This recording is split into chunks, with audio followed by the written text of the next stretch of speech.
ஓம்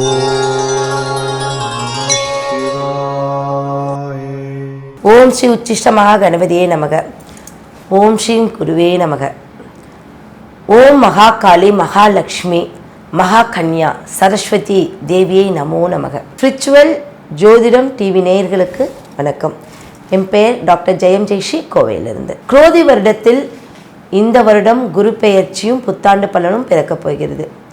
குரோதி வருடமானது 60 வருடங்களில் 38வது வருடமாகிய அஜிரா பிரபு, குரோதி வருடத்திற்கு அஜிரா பிரபு தேவதை.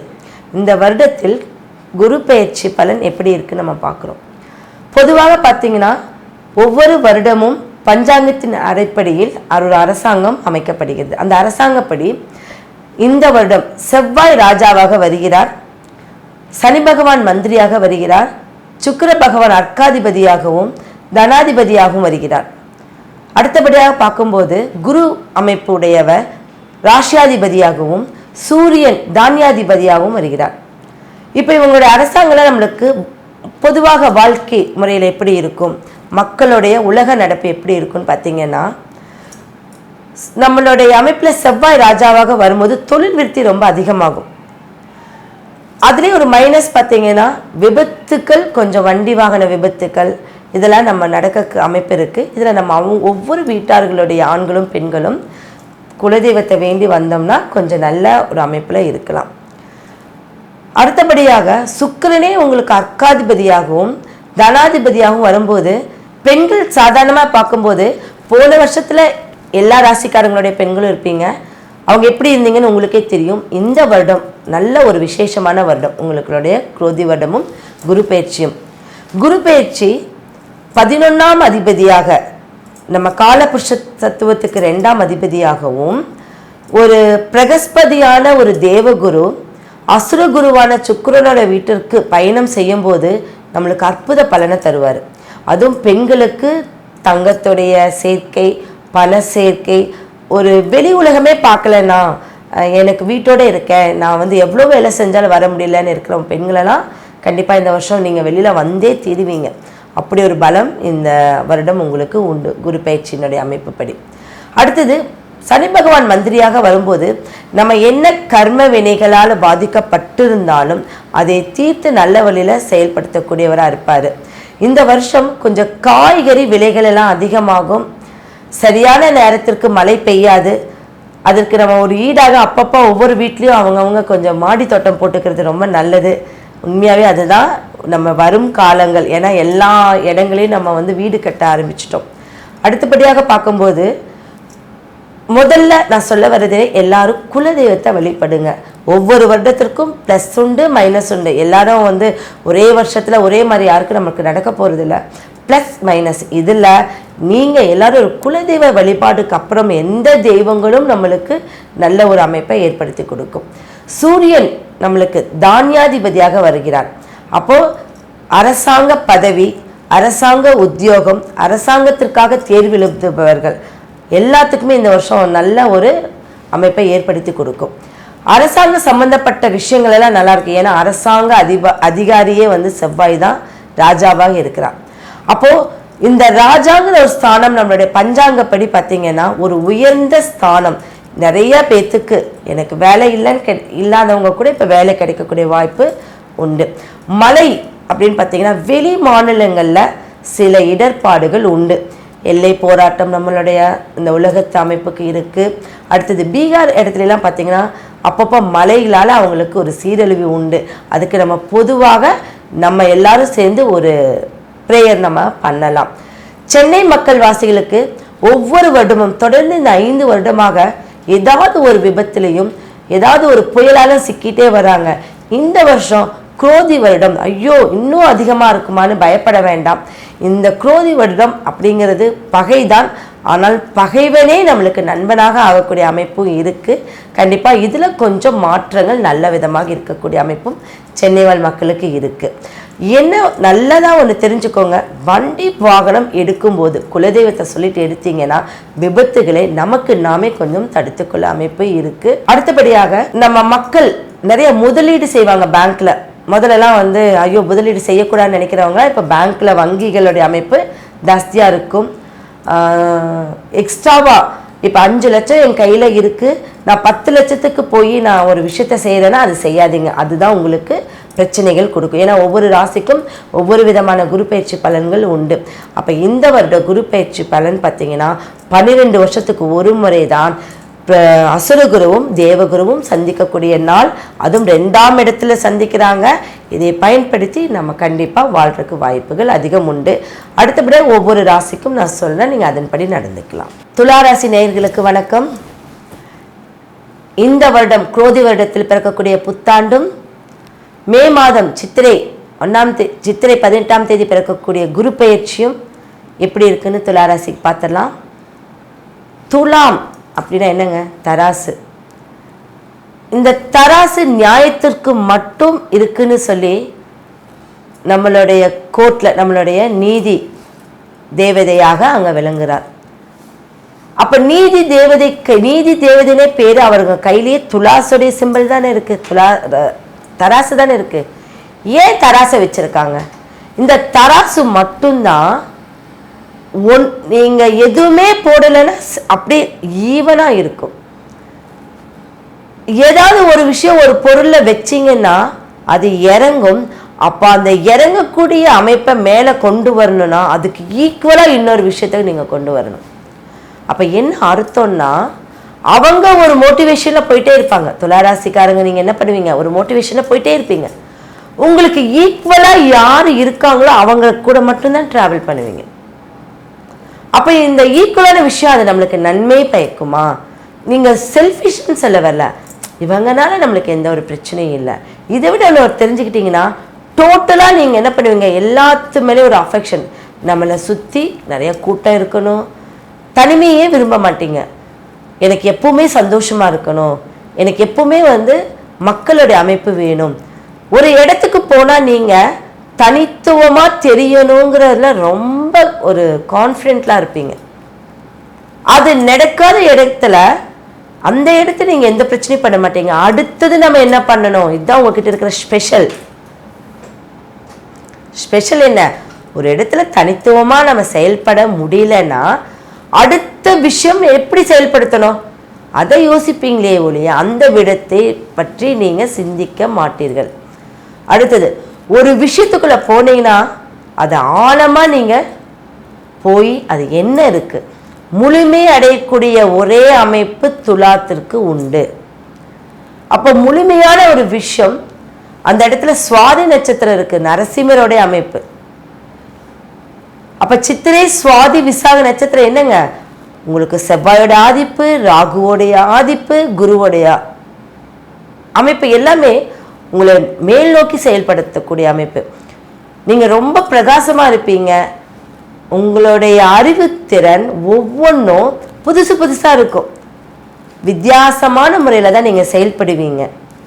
அடுத்தபடியாக பார்க்கும்போது பெண்கள் பெண்ணாதிக்கம் கொண்டவர்கள், துளாராசிக்காரர்கள் பெண்கள் பெண்ணாதிக்கம் கொண்டவர்கள். இந்த துளாராசிக்கு மட்டும்தான் பெண்கள் அதிக விழுக்காடும் ஆண்கள் குறைவான விழுக்காடும் எடுத்துக்குவாங்க. அப்போ இந்த அமைப்பில் அவங்களுக்கு என்னன்னா, இப்போ சாஸ்திரம் படிக்கக்கூடியவர்களும் அந்த துளாராசிக்காரர்கள் இருப்பீங்க. அழகுக்கரை சம்பந்தப்பட்டதும் ஒரு கைவினை பொருள், ஒரு பொருளை உருவாக்கக்கூடியது, அது பார்க்குறவங்கள கவரக்கூடியது. இந்த 3 விஷயமுமே நீங்கள் செஞ்சிருவீங்க. அது எந்த விஷயமானாலும் நீங்கள் செய்யக்கூடிய திறமை பெற்றவர்கள். கண் பார்த்தால் கை வேலை செய்யுங்கிற ஒரு விஷயம் உங்களுக்கு தான் உண்டுங்க. மற்றவங்களுக்கெல்லாம் சொல்லிக் கொடுக்கணும். நீங்கள் பார்த்தாவே உன்னிப்பாக கவனிச்சாவே அந்த விஷயத்த நீங்கள் ஆட்டோமேட்டிக்காக செயல்படுத்திடுவீங்க. உங்களுக்கு குருவோடைய பார்வை 12ஆம் இடத்திற்கு விழுகுது. உங்களுடைய ராசிக்கு 2ஆம் இடத்துலையும் உங்களுடைய அமைப்புக்கு 4ஆம் இடத்துலையும்.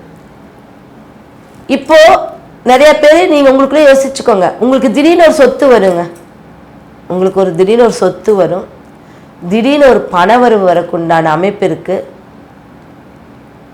அடுத்தபடியாக 12ஆம் இடம் விரயம்னு நினைக்காதீங்க, அந்த விரயம் இல்லாது நீங்கள் இப்போ ஒரு தொழில் செஞ்சுட்டு இருக்கீங்கன்னா அதை மட்டுமே மேம்படுத்துவீங்க. ஏன்னா 12ஆம் இடம் புதன் ஆதிக்கம் பெற்றது, அங்கே கேது பகவான் இருக்கார். அப்படி நீங்கள் என்ன பண்ணுவீங்கன்னா, வீடு இடமாற்றம் கிடையாது, ஆல்ட்ரேஷன் பண்ணுவீங்க. ஒரு வீடு இருக்குது, அதை இன்னும் அழகுபடுத்தலாங்கிறதுக்காக சுப விரயம் பண்ணுவீங்க. அடுத்தது, ஒரு தொழிலை நான் இன்னும் கொஞ்சம் இன்வெஸ்ட்மெண்ட் பண்ணி நான் பெருசுப்படுத்தணும், அதுக்கு சுபவிரியம் பண்ணுவீங்க. எனக்கு கொஞ்சம் நகை எடுக்கணும், என்னடா இவங்க இந்த துளாராசிக்கு மட்டும் 12ஆம் இடத்தை இவ்வளோ சொல்கிறாங்கன்னு பார்த்தீங்கன்னா அதுதான் உண்மை அந்த இடத்துல. அப்போ அந்த 12ஆம் ராசியாக குரு பார்வை உண்டு. புதனுக்கு குரு பார்வை இருக்கும்போது உங்களுடைய ராசிக்கு 12ஆம் இடம் இதையெல்லாம் தான் செய்யுமே ஒழிய விரயத்தை செய்யாது.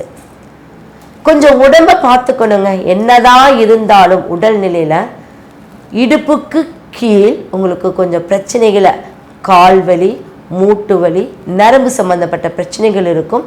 அதை நீங்கள் சரி செஞ்சு தான் ஆகணும். எவ்வளோ நல்லது செஞ்சாலும் இதையும் நம்ம தெரிஞ்சுக்கிட்டு தான் ஆகணும். அப்போ இந்த துலா ராசிக்கு எத்தனாம் இடமாக இன்னொரு அமைப்பை பார்க்கிறாருன்னா 2ஆம் இடத்தை பார்க்குறாரு. உங்களுடைய 2ஆம் இடம் 4ஆம் இடம். அப்போ 2க்கு அதிபதி யாருங்க? செவ்வாய் பகவான்.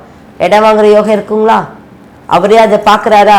அப்போ அவருக்கு அது 7ஆம் இடம், இது 2ஆம் இடம். அப்போ என்ன ஆகுங்க? உங்களுக்கு கண்டிப்பாக உங்களுடைய அமைப்புக்கு ஒரு இடம் வாங்குவீங்க, இல்லை ஆல்ட்ரேஷன் பண்ணுவீங்க, இருக்கிற இடத்தை பெருசுப்படுத்துவீங்க. பணவரவு உண்டு பண்ணும்.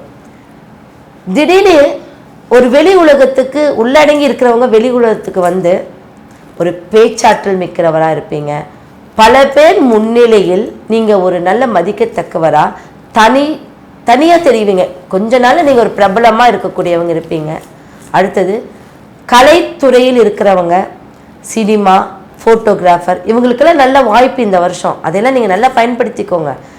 எனக்கு ஒரு நல்ல கேமரா கிடைக்கல, எனக்கு ஒரு நல்ல பட வாய்ப்பு கிடைக்கல, எனக்கு நல்ல ஒரு அமைப்பு இல்லைன்னா சீக்கிரம் கிடைச்சிடும். முயற்சி பண்ணுங்க, தானாக கிடைக்காது. ஆனால் முயற்சி பண்ணால் ஆட்டோமேட்டிக்காக உங்களுக்கு கிடைச்சிடும். முயற்சி இல்லாத எந்த விஷயமுமே நம்மளுக்கு செயலாக்க முடியாது. அப்போது முயற்சி செய்தும் முடியாத விஷயத்தை இப்போ முயற்சி செஞ்சால் உங்களுக்கு முடியும். கண்டிப்பாக இதெல்லாம் நீங்கள் இந்த வருஷத்தில் நீங்கள் செய்யக்கூடிய அமைப்பு இருக்குது. 4ஆம் இடம் மகரத்தை பார்க்குறாரு இல்லைங்களா? அப்போ உங்களுக்கு அது 4ஆம் இடம், அவருக்கு 9. அப்போ பாக்கியம், ஒரு அப்பாவின் மூலியம் வரக்கூடிய அமைப்பு. எப்போவோ ஏதோ செய்த புண்ணியங்கள்லாம் உங்களையே தெரிஞ்சு இன்னைக்கு உங்களுக்கு வந்தடையும். கோயிலுக்கு ஏதாவது உங்களால் முடிஞ்சால் ஒரு நன்கடையை கொடுங்க. முழுமையாக ஒரே விஷயம் சொல்கிறேன், கேட்டுக்கோங்க. எந்த ராசிக்காரங்களாக இருந்தாலும் முழுமையாக நான் ஒரு கோயிலை கட்டுறேன், நான் முழுமையாக என்னுடைய சார்பில் தான் அந்த கோயில் நடக்குதுன்னு சொல்லவே சொல்லாதீங்க. அது செய்தீங்கன்னா அது உங்களுக்கு தலைமுறை பிரச்சனையை விளைவிக்கும். இதுக்கு ஒரு கதையே உண்டுங்க, அது பெரிய கதை. அதனால கோயிலுக்கு 10 பேர் விஷயம் செய்கிறாங்கன்னா நீங்களும் அதில் ஒரு ஆளாக செஞ்சுட்டு போங்க. 10 பேர் 10,000 கொடுக்குறாங்கன்னா உங்களால் முடிஞ்சு நீங்கள் 11,000 ரூபாவாக கூட கொடுக்கலாம். ஆனால் தனித்துவமாக உங்களோட விஷயத்த ஒன்றும் பண்ணிடாதீங்க. இது முக்கியமான விஷயம். அடுத்தபடியாக பார்த்தீங்கன்னா இந்த வருஷத்தில் பிரகாசம், தேஜஸ் அப்படிங்கிறது பார்த்தீங்கன்னா உங்களுக்கு தான். தேஜஸாக இருப்பீங்க, பிரகாசமாக இருப்பீங்க. எந்த விதமான பிரச்சனைகள் இருந்தாலும் அதிலிருந்து விடுபடக்கூடியவர்கள் துளாராசிக்காரர்கள். உங்களுக்கு இந்த ராகுவோடைய அமைப்பும் பெரிய பாதிப்பெல்லாம் கொடுக்கவே கொடுக்காதுங்க. ராகு பகவான் என்னன்னா, எந்த கிரகம் அந்த போய் உட்கார்ந்துருக்கோ அந்த கிரகத்தை அவர் அந்த இடத்த ஆளுமை பண்ணிடுவார். அப்ப ராகு போர் கொடுப்பார் இல்லை, கேது போர் கெடுப்பார் இல்லை. இதுக்கு அர்த்தம் என்னன்னா, ராகு பகவான் ஒரு நல்ல இடத்துல நல்ல அமைப்புல பட்டா டக்குன்னு கொடுத்துருவாரு அவரு. ஆனா கேது பகவான் யோசிச்சு செய்வார். இந்த டைம்ல அவன் கொடுத்தா நஷ்டத்தை உண்டு பண்ணிடுவான், இந்த டைம்ல கொடுத்தா அதை பயன்படுத்த மாட்டாங்கிறதுக்காக தான் அந்த அமைப்பே ஒழிய கேது பகவான் கெடுப்பவர் கிடையாது. அப்போ உங்களுடைய ராசிக்கு 6ஆம் அதிபதி இல்லையா, யாரு? ராகு பகவான். அப்போ அந்த இடத்துல உட்கார்ந்து உங்களுடைய துளாராசியை பார்க்கும்போது என்ன ஆகுங்க, நீங்கள் வெளிநாடு, இந்த வருஷத்தில் ஒரு வெளிநாடு ஒரு ட்ரிப்பாக போவீங்க. நான் குடும்பத்தோட ட்ரிப் போகிறோம், இல்லை ஏதாவது ஒரு சந்தோஷமான ஒரு நிகழ்வை நடத்த போகிறோன்னா கண்டிப்பாக அதெல்லாம் நடத்தி கொடுக்கும். உங்களுடைய சனி பகவானுடைய ஆதிக்கம், உங்கள் குழந்தைக்கு ஒரு ப்ரமோஷன் கிடைக்கும், உங்களுடைய குழந்தைக்கு ஒரு ப்ரொமோஷன் கிடைக்கும். வண்டி வாகனத்தில் போகும்போது உங்களுக்குள்ளே எலுமிச்சம்பழத்தை வச்சுட்டு போங்க, அது உங்களுக்கு நல்ல பலனை கொடுக்கும். செவ்வாயே ராஜாவாக வருகிறார். அப்போ உங்களுடைய 2ஆம் அதிபதியே ராஜா. அதில் நீங்கள் கவலையே படாத, நிறைய நட்புகள் உள்ளே வந்துக்கிட்டே இருக்கும். அதில் எந்த நட்பு நல்லது, எந்த நட்பு நம்மளுக்கு கெடுதல், நீங்களே பகுத்தறிவோடு செயல்படுத்திட்டீங்கன்னா உங்களுக்கு நல்ல விஷயங்கள் நடக்கும். இதற்கு ஒரு துளாராசிக்காரங்க யாராக இருந்தாலும் யாராவது அடிக்கடி எடை போடக்கூடிய தொழிலை செய்வாங்க, காய்கறிக்காரங்க, மீன் விற்கிறவங்க, இவங்களுக்கு இந்த ராசிக்குடைய துலா அப்படிங்கக்கூடிய தராசை எடைக்கல்லோட வாங்கி கொடுங்க. அவங்க தினமும் அதை தூக்குவாங்க இப்படி. அப்போ நம்ம உயர்வோம், அவங்க தூக்க நம்ம உயர்வோம். இது நான் கண்ட உண்மை. நான் நிறையா பேர்த்துக்கு அந்த விஷயத்த சொல்லி நல்லா அது நடந்துட்டுருக்கு. அப்போ அதை நீங்கள் செஞ்சுட்டு வாங்க.